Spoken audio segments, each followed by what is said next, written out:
As you may know, United's existing bylaws were adopted in 1994. The California laws governing our community have experienced so much change within the past few years alone, it makes our current bylaws unreliable. As our community has continued to develop, our needs have changed. The updated bylaws will help us address our changing needs. Moreover, it only makes sense to have governing documents that are updated and reflect modern law. The board has worked closely with United's attorneys in drafting the proposed amendment and restated bylaws to ensure that your interests are protected and the community is properly managed. The proposed bylaws clearly and effectively set forth policies and procedures for the governing of the community. Most importantly, the proposed bylaws have been updated to reflect current law, and important provisions have been clarified. The board's goal through this important process has been to assure that United's and, significantly, your interests are represented and adequately addressed. We encourage you to vote in favor of the proposed amendment and restated bylaws.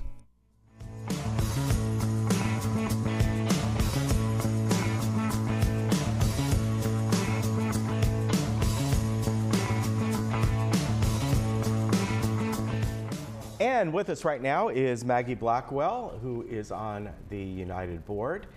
And what we're really talking about today, you're going to talk about a few things, but the main topic now is the bylaw package. And we just saw that spot about the United bylaws. So tell us about those. Why it is important to vote yes on them. Oh, right? Yes. Okay. So you will get a package. Right. Comes like this envelope, and these are the bylaws.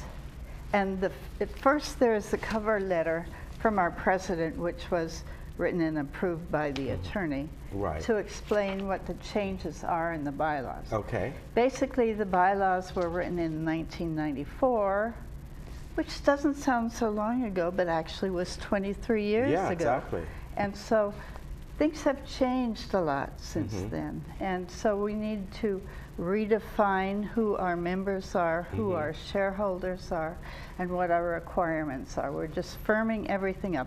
Also, there are lots of provisions in here that are different now because of the Davis-Sterling Right, Act and exactly. various laws. Now, Davis-Sterling began a few years ago, but they've had cases in between Right, exactly. that settle what the law really means. And so we need to get our bylaws up to date on that, because if they conflict, we have to then go from our bylaws to the law and see, and there's Exactly. there's And that's friction basically there. what this is. That's correct? right. Most This of is, the and changes, it's yes. clarification. There's a lot of language in there that actually is older than 1994, and it's not very clear for us to read. So we tried to take everything out that was no longer necessary, Okay. and to make it easier to read, although it has to be in enough legalese to be a binding and holding up documents. So we are really concerned that this be passed by and approved by our membership. And this was sent out, and when do the people have, what's the time frame to get this back? Well, let's see. August 2nd. Okay. August 2nd. We have 6,323 manners or voting Right. persons. Okay. Our quorum is 15% of that, which is what we have to get back, is we have to get 948 returned ballots. Okay. Then to pass these bylaws, we need a majority of that, which is 475 yes votes. Now, if we get 12,000 back or 1,200 back, we need 601. Right. So Exactly. we need one more than So whatever. it's percentage of what you get back. That's right, that's Okay. right. It has to be a majority of whatever we get back, but we need to Okay. get back at least 948. So, and we're hoping you'll vote yes. I don't know why anyone would vote no, because there's no advantage to the old bylaws. Right, exactly. So, So they mail these back in, their ballot is there, they have to, Is this like other elections that on the back of the envelope they have to sign their name and? That's right. Okay.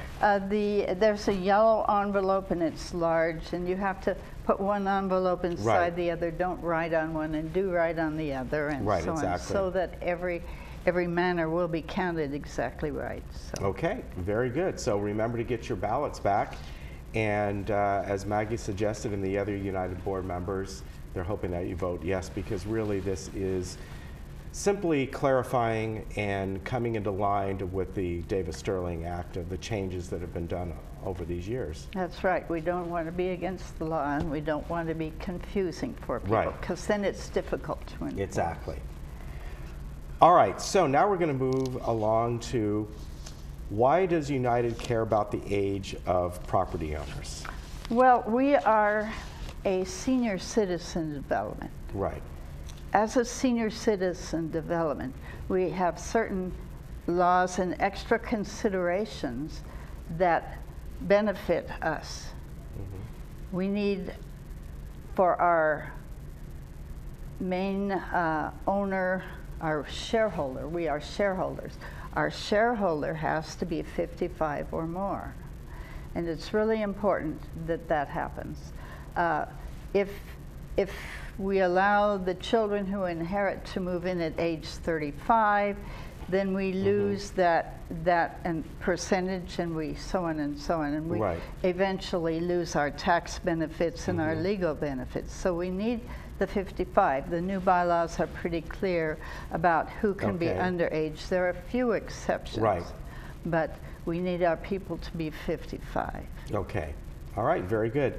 And tell us about the United financial requirements and why do you care and require that? Because some people may say, well, I bought this with cash. Right, right. In fact, a lot of people probably do. A lot of people do. Yeah. Well, you need, as you know, when you moved in, the requirements were older or less years ago. Right. We now require $125,000 of assets above the cost of your unit, the price of your unit. So you need the unit plus $125,000. You need an income, a yearly income of $36,000. We run on the fees. We don't have any other source of income other than the resident fees. If our residents cannot pay their bills and we have to throw them out, that takes time, and it's a terribly excruciating process for the resident in the meantime who's desperate, and the family is desperate. So we have to, if we set it clear at the beginning, and people are honest on their applications, then they will have a sufficient amount of income for the next 20 years probably to be able to pay our fees. We don't raise our fees $10 or $20 or $30. Right. And fortunately, our village does not have special assessments and hasn't had special assessments. I mean, there are other senior developments, and this is truly cruel for seniors, where they all of a sudden have a $2,000 one-time assessment this year and $7,000 next year, and so their fees are lower. But all of a sudden you're hit each year with a special assessment for something. It's very hard for seniors to manage with something like that. We need to cover all our budget by the fees so that it comes out from your retirement income a little bit each month instead of a shocking mass. Now, the people who have lived here for years are under those requirements from years and years ago. These requirements are going forward. Each time you reset them, the other people are grandfathered in. Exactly. So if your income was less at that time, or your nest egg has dwindled down a little bit, we still hope that you will have enough.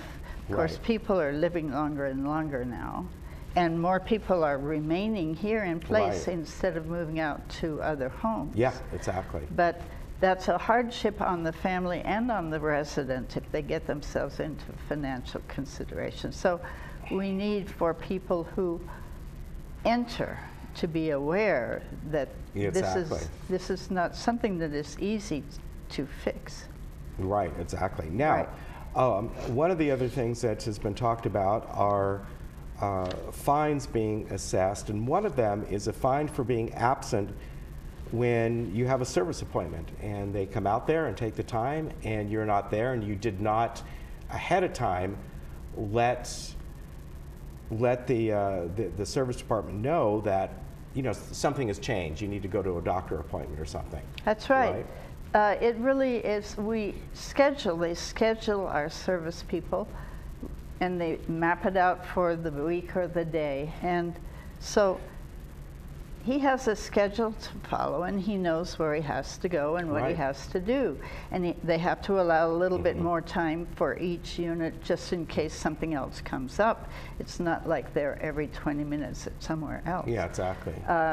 We had a person, our house was being fumigated. I'm in a fourplex, and one person was not there the first day. Well, what happens if the first day that person is not there on time ready? They don't get the bags that they need to pack their food. So then when they come to fumigate and put the tent up on that day, the person says, oh, I need more bags. I don't have the bags. Yeah, then exactly. The whole crew has to wait, and everybody has to wait until they then bag up their food. And all those things. That is just amazing that people could be so forgetful. So if you make an appointment, or if you get a letter in the mail, read more than just the first line. I mean, they have the dates where they're going to come out and converse with you. I had epoxy done on my waistlines again. Same thing happens. Somebody isn't there when the crew is there, and they have other buildings that they have to go through. It's not just one fumigation or one. So they have to then hold off on us, go to somewhere else, and reschedule us. And the rest of the people in the unit are wondering what's going on, you know. And so it is a hardship. Even if you just have one plumber coming to your unit, he is on a timeline. They expect to get his work done for the day and not have to send him back each time. So please, please, please, please be aware of your time and your schedule. Exactly. We know we have a long window, but it's only like half a day. Yeah, exactly. Only half a day. Okay, finally, some adjustments made to the sublease requirements. Right. We've had Airbnb, you know, interference in here and things like that. That simply cannot happen here. It changes the whole atmosphere in the village to have people moving in and out as if it's a hotel. It's very hard on the neighbors. There's noise, there's confusion.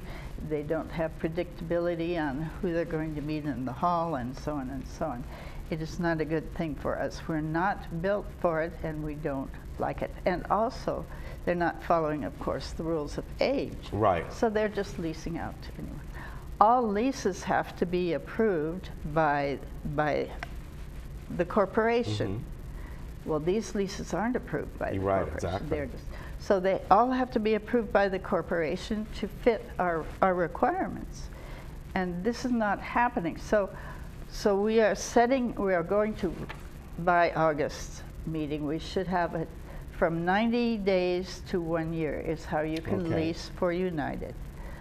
It's currently 30 days, but 30 days is close enough that people say, oh, it's so close, they can rent for 30, but they don't. Right. And so we're setting it for 90 days to give our neighborhoods a little more peace and quiet. Okay, very good. Anything else you'd like to add for today? Let's see. I don't think so. All right. Oh, I do have one. Okay. I have one thing about landscaping.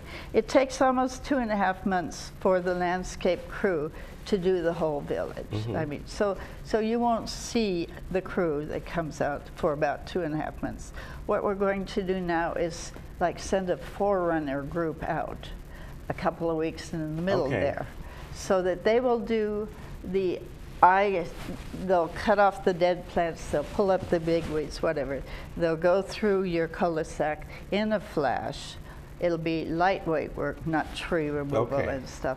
And they'll get the place looking ship-shape for those Okay. few weeks, and that'll make everybody a little happier, because it does take a long time. It does, 2.5 yeah. months is a long time to wait for service. It does. All right, Maggie, thank you very much. Okay. Good to see you. Thank you. You take care. And also remember, we want to remind folks that if they want to run for the boards in general, that's all coming up soon. So Oh, yes. you can go ahead We and like sign up. people to run for United, and please come to a meeting and Yeah.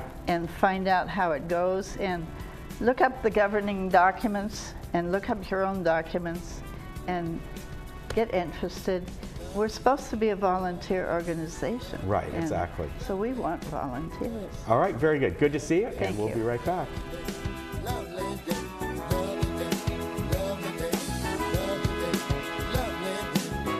As you may know, United's existing bylaws were adopted in 1994. The California laws governing our community have experienced so much change within the past few years alone, it makes our current bylaws unreliable. As our community has continued to develop, our needs have changed. The updated bylaws will help us address our changing needs. Moreover, it only makes sense to have governing documents that are updated and reflect modern law. The board has worked closely with United's attorneys in drafting the proposed amendment and restated bylaws to ensure that your interests are protected and the community is properly managed. The proposed bylaws clearly and effectively set forth policies and procedures for the governing of the community. Most importantly, the proposed bylaws have been updated to reflect current law, and important provisions have been clarified. The board's goal through this important process has been to assure that United's and, significantly, your interests are represented and adequately addressed. We encourage you to vote in favor of the proposed amendment and restated bylaws.